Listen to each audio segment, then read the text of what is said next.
before monsters trembled at his name, and kings spoke his legend in hushed tones. Perseus was marked for death from the moment he drew his first breath. In the prosperous golden city of Argos, King Acrisius ruled with an iron fist. One day, an oracle delivered a prophecy that filled him with dread. His own grandson would one day kill him. Consumed by fear of this inevitable fate, Acrisius took drastic measures to prevent it. He imprisoned his only daughter, the beautiful Danae, inside a bronze chamber deep within the palace.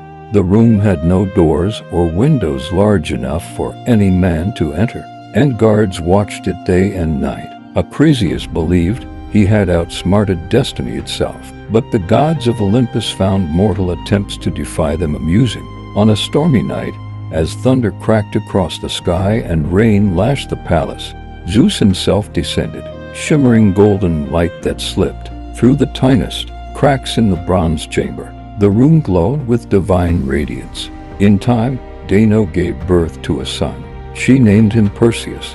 When Acrisius discovered the child, terror gripped him once more. He could not bring himself to kill his daughter and grandson directly, so he ordered them sealed inside a sturdy wooden chest. With heavy hearts, Danae and the infant Perseus were cast into the raging sea, left to the mercy of the waves. Acrisius believed the ocean would finish what he could not. Fate, however, had greater plans for the boy. Instead, the currents carried it safely across the sea to the shores of the island of Seriphos. There, a kind fisherman named Dictys discovered the chest and rescued the mother and child. Under Dictys' humble care, Perseus grew into a strong, clever, and fearless young warrior. The gods themselves seemed to bless him with exceptional skill in combat and wisdom. Beyond his years, yet darkness lingered on the island. Polydex, the cruel king of Seriphos, desired Danae for himself and saw her son as an obstacle. Perseus protected his mother fiercely, refusing to let the king approach her. Polydex knew he could not simply eliminate the young hero without causing unrest, so he devised a cunning and deadly trap. At a grand royal feast, Polydex demanded that each guest present him with a valuable gift. When Perseus's turn came, he had nothing material to offer. Boldly and proudly, he declared before the entire hall, "I would bring you even the head of Medusa herself." The room fell into stunned silence. Everyone knew the name Medusa. Medusa was one of the three Gorgons' terrifying sisters with living snakes for hair, bronze claws, and faces so hideous that any mortal who looked directly into their eyes would instantly turn to stone. No hero who had ever hunted the Gorgons had returned alive. Polydex accepted the boast with a wicked smile, knowing it was almost certainly a suicide mission. The gods, however, had been watching Perseus with interest. They chose to aid the young hero. Hermes, the messenger god, appeared and gave him a curved adamantine blade sharp enough to slice through anything. Athena, goddess of wisdom and war, provided a polished bronze shield that reflected images like a perfect mirror from the nymphs of the north. Perseus received three more precious gifts: winged sandals that allowed him to fly across the skies, a magical bag that could hold anything without growing heavy, and the helmet of Hades, which granted the power of invisibility. Equipped with these divine tools, Perseus set out on his quest. He crossed vast, deadly lands, navigated dark and stormy oceans, and ventured into forgotten caves and ancient ruins where few mortals dared tread. After many trials and careful guidance from the gods, he finally located the lair of the Gorgons.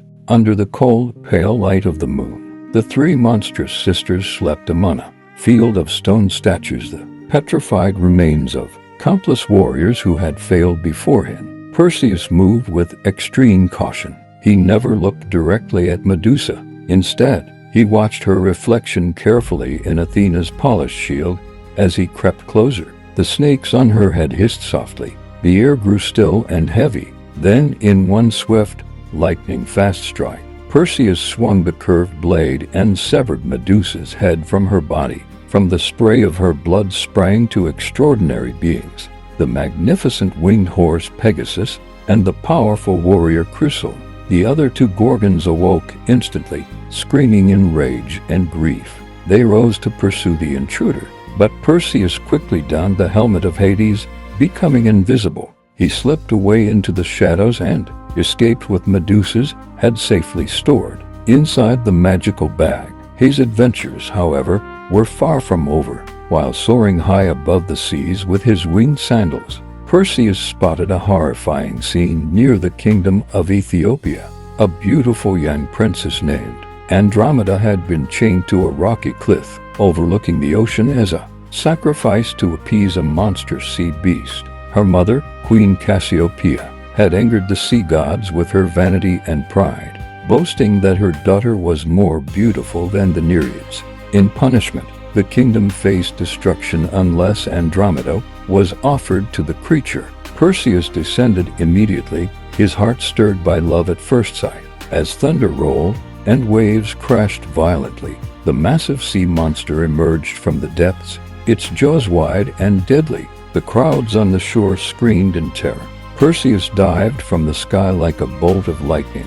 Legends differ on the exact battle. Some say he fought the beast fiercely with his sword in a prolonged and brutal struggle amid the churning waves. Others claim he simply unveiled Medusa's head at the critical moment, turning the enormous creature into a lifeless stone statue that sank beneath the sea. In either version, the monster was defeated and Andromeda was freed. The kingdom celebrated with wild joy. Perseus and Andromeda were soon married, but danger returned during the wedding feast when Andromeda's former fiancé, along with his supporters, attacked Perseus in a jealous rage.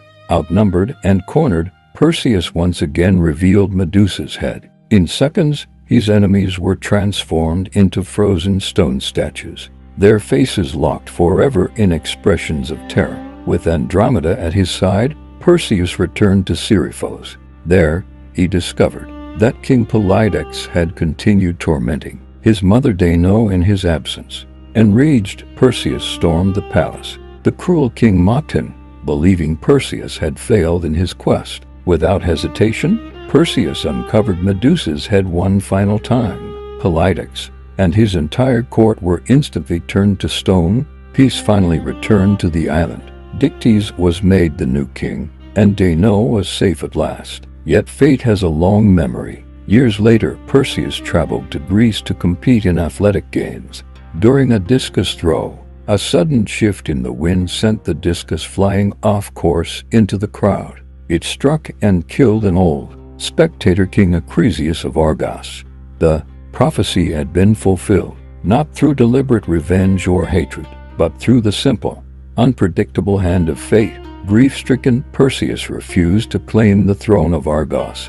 Instead, he founded the great city of Mycenae. He ruled wisely alongside Queen Andromeda for many years, becoming a legendary king whose name inspired awe across the ancient world. Even after his death, the gods honored him. They placed him among the stars as the constellation Perseus, where he shines eternally, a reminder of the hero who escaped death as an infant, slew the dreaded Medusa, saved a princess from a sea monster, and fulfilled a prophecy no mortal could escape. Thanks for watching. Don't forget to subscribe so you won't miss our next adventure.